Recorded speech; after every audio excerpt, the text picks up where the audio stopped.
Hi, my name is Eric Stiles with Malecki Group, and I'm a certified financial planner. Frequent question I get from my clients is, why do I need an emergency fund? And we've actually had a really good reminder recently by the weather in New Jersey about why. We had the long heat wave that I'm sure resulted in a lot of AC repairs needed.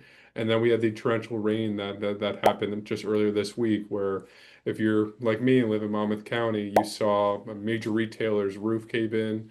You saw Route 35 flooded. You saw Asbury Park underwater. And so a lot of water damage kind of came from there. So those are two events that you can't really control.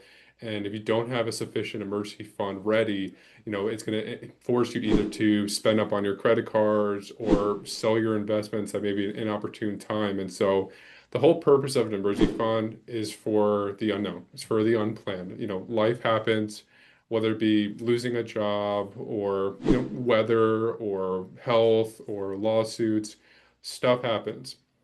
And you want to have a certain set of money aside to cover those expenses. You want to have it safe. You want to have it easily available. A good measure to kind of think of what you should set aside is think about your monthly expenses and not your monthly income, your monthly expenses. The bare minimum, what is the amount of money you need to bring in to stay afloat? And kind of calculate that number, look at your budget. And then once you have that number from a monthly perspective, you want to go and either have it from a buildup of 3 to 6 months of that. Now, there's not a perfect rule of thumb that's for every person. Each person is different.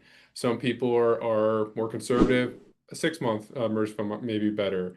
Some people are more aggressive or they can handle more risk. A 3 month may be better. And so you got to really just find the right amount that's there for you. And so give us a call, Malecki Finance Group. We can help walk you through what's a good emergency fund number for you. But at the end of the day, just know life happens and you want to have an emergency fund there, to cover you, when it does. So thank you for your time and have a good rest of your day.